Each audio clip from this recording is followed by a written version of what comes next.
সুপ্রিয় শিক্ষার্থীবৃন্দ, আজকে ইসলাম শিক্ষা প্রথম পত্রের প্রথম অধ্যায়ের আলোচ্য বিষয় ইসলামী সংস্কৃতি। ইসলামী সংস্কৃতি ইসলামী সংস্কৃতি জানার আগে আমাদেরকে জানতে হবে যে সংস্কৃতি কি। সংস্কৃতি কি এটা বোঝার পরে খুব সহজেই আমরা বুঝতে পারবো যে ইসলামী সংস্কৃতি কি। সংস্কৃতি শব্দটার ইংরেজি প্রতিশব্দ কালচার, আর আরবিতে এটিকে সাকাফা এবং তাহজিব, উর্দুতে তামাদ্দুন বলা হয়। সংস্কৃতি ব্যাপক অর্থবোধক একটি শব্দ এবং সংস্কৃতি কোন একটি জাতি বা সম্প্রদায়ের সার্বিক অবস্থাকে বোঝায়। অর্থাৎ কোন একটা জাতি তাদের চালচলন, কথাবার্তা, তাদের ভাষা, তাদের ধর্মীয় বিশ্বাস, তাদের পোশাক পরিচ্ছদ, তাদের খাদ্যাভ্যাস, সমস্ত কিছু মিলে ওই জাতি বা ওই সম্প্রদায়ের কি হয়, সংস্কৃতি গড়ে ওঠে। আমরা আরেকবার সংস্কৃতির সংজ্ঞাটা মূল্যায়িত করি। সংস্কৃতি পরিভাষায় কি বোঝাবো, যে কোন সম্প্রদায় বা কোন জাতি বা কোন গোষ্ঠী তাদের আচার আচরণ, ভাষা, খাদ্যাভ্যাস, চালচলন, তাদের অর্থনৈতিক অবস্থা, তাদের ধর্মীয় বিশ্বাস, এই সব কিছুর ভিত্তিতে তারা যে সমাজ পরিচালনা করে বা জাতি যেভাবে পরিচালিত হয় তার মাধ্যমে যে সংস্কৃতি ফুটে ওঠে সেটা হচ্ছে ওই জাতি বা ওই সম্প্রদায়ের সংস্কৃতি। বুঝতে পারলে? তাহলে সংস্কৃতি তাহলে পুরাপুরি একটা জাতি বা একটা গোষ্ঠীর জীবন ব্যবস্থা। তাহলে ইসলামী সংস্কৃতি আমরা কিভাবে সংজ্ঞায়িত করতে পারি? ইসলামী সংস্কৃতি হচ্ছে ইসলামী রীতিনীতি বা ইসলামী শরীয়ত, কোরআন এবং সুন্নাহ, তাই না? ইসলামী শরীয়ত মেনে চলার মাধ্যমে মুসলমানদের মধ্যে যে সংস্কৃতি ফুটে ওঠে বা যে সংস্কৃতি গড়ে ওঠে সেটার নাম হচ্ছে ইসলামী সংস্কৃতি।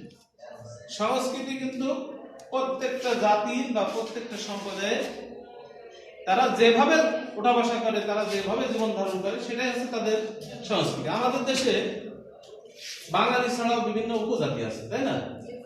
তাদের সংস্কৃতির সাথে আমাদের সংস্কৃতি কিন্তু অনেক ক্ষেত্রে ভিন্নতা আছে। তাদের ধর্মীয় বিশ্বাস, আমাদের পোশাক পরিচ্ছদ, তাদের পোশাক পরিচ্ছদ, তাদের ভাষা, যদিও আমাদের ভূখণ্ডে তারা বসবাস করে, কিন্তু সংস্কৃতিগত ভাবে পার্থক্য আছে, তাই না? তাহলে ইসলামী সংস্কৃতি যেটা কোরআন এবং সুন্নাহ বা ইসলামী শরীয়ত সমর্থন করে এবং ইসলামী শরীয়তের নির্দেশিত পন্থায় যে মুসলমানরা যে সমস্ত কার্যাদি সম্পন্ন করে এবং তাদের যে বিশ্বাস, এর আলোকে যে সংস্কৃতি গড়ে ওঠে সেটার নামে হচ্ছে ইসলামী সংস্কৃতি। তাহলে ইসলামী সংস্কৃতি মূলত হচ্ছে কোরআন সুন্নাহ ভিত্তিক, নাকি বলতে পারি? এখন যদি আমরা 95% মুসলমান বাংলাদেশে, কিন্তু আমাদের ভিতরে সমস্ত আচার আচরণ, সমস্ত সামাজিক রীতি নেওয়াজ সবগুলোই কিন্তু ইসলাম সমর্থন করে না, এমন কিছু আমাদের সমাজে প্রচলিত আছে। তাহলে সেটাকে ইসলামী সংস্কৃতি আমরা বলতে পারি না, তাই না? যে কোনো কারণে আমাদের এখানে হিন্দু, মুসলিম, খ্রিস্টানও কিছু কিছু আছে, তাই না? বিভিন্ন জাতির লোকজনের চলাফেরা আচরণ আছে। অতীতে ইংরেজরা আমাদের দেশ শাসন করেছে, তাই না? সব মিলিয়ে আমাদের সংস্কৃতি কিন্তু পরিপূর্ণভাবে ইসলামী শরীয়তের যে সংস্কৃতি সেই সংস্কৃতি নাই। তাহলে ইসলামী সংস্কৃতি কোন সময় ছিল? খোলাফায়ে রাশিদিন এবং রাসূল সাল্লাল্লাহু আলাইহি সাল্লাম মদিনায় গিয়ে যখন ইসলামী রাষ্ট্র প্রতিষ্ঠিত করেছিলেন, মদিনায় যাওয়ার পর মহানবী সাল্লাল্লাহু আলাইহি সাল্লাম যে ইসলামী রাষ্ট্র প্রতিষ্ঠিত করেছিলেন, আর খোলাফায়ে রাশিদিন 4 খলিফা, বিশেষ করে আবু বকর, ওমর, ওসমান এবং আলী রাদিয়াল্লাহু তাআলা এর সময়ে মুসলমানদের মধ্যে যে সংস্কৃতিটা ছিল সেইটাই হচ্ছে পরিপূর্ণ কি ইসলামী সংস্কৃতি। আমরা ইসলামী সংস্কৃতির দিকে লক্ষ্য করলে দেখি যে আমাদের প্রত্যেকটা কাজ শুরু করতে কি বলে, প্রত্যেকটা কাজ শুরু করতে কি বলে? বিসমিল্লাহ বলে, তাই না? এটা আমাদের সংস্কৃতি। প্রত্যেকটা ভালো কাজের শুরুতে কি বলতে হবে? বিসমিল্লাহ। আমাদের পশুর মাংস হালাল হওয়ার জন্য আল্লাহর নামে জবাই করা শর্ত। যদি কোনো গায়রুল্লাহর নামে বা অন্য কোনো নামে, মূর্তির নামে কোনো পশু জবাই করা হয় তাহলে মুসলমানের জন্য কি সেটা হারাম হয়ে যায়। আমাদের কিছু বিষয় আছে শরীয়তের যেগুলো আমাদের পালনীয় আবশ্যকরণ, যেমন মৌলিক ইবাদত যেগুলোকে বলা হয় নামাজ, রোজা, হজ, যাকাত, তাই না? এগুলো হচ্ছে ইসলামের বা মুসলমানের জন্য অবশ্য পালনীয় বিষয়। তাহলে এই অবশ্য পালনীয় বিষয়গুলো যখন মুসলমানরা পালন করবে, সেখানে একটা সমাজের একটা সমাজ ব্যবস্থা বা রীতি নেওয়াজ সেখানে গড়ে উঠবে না। যেমন আমাদের প্রত্যেক দিন 5 ওয়াক্ত নামাজ পড়তে হয়। আমাদের দিনের শুরু হয় ফজরের আযান দিয়ে, হ্যাঁ, সুবহ সাদেকের সময় প্রত্যেকটা মসজিদে ফজরের আযান শুরু হয়। এরপরে জোহরের নামাজ আছে, আসরের নামাজ আছে, মাগরিবের নামাজ আছে, আবার এশার নামাজ আছে। সাপ্তাহিক একটা বিশেষ নামাজ রয়েছে, যেটা হচ্ছে জুমার নামাজ। সমাজের সকল মানুষকে একত্রিত হয়ে জামে মসজিদে উপস্থিত হয়ে জুমার নামাজ আদায় করতে। এরপরে বছরে আরো 2টা উৎসব আছে, ঈদ উৎসব, তাই না? ঈদুল ফিতর এবং ঈদুল আযহা। এগুলো হচ্ছে ইসলামী সংস্কৃতির অঙ্গ এবং মুসলমানদের সমাজে এগুলো পরিচালিত। এবং আমাদের ধর্মীয় বিশ্বাস যে আমাদের মৃত্যুর পরে আমাদের জীবন শেষ হয়ে যায় না, তাই না? মৃত্যুর পর মানুষকে আল্লাহ তাআলা নির্দিষ্ট একটা সময় কিয়ামত সংগঠন করে আবার জীবিত করবে। দুনিয়ার জীবনের ভালো এবং মন্দ কাজের হিসাব দিতে হবে। সেদিন যাদের ভালো কাজের পরিমাণ বেশি তারা কোথায় যাবে? সুখময় স্থান জান্নাতে যাবে।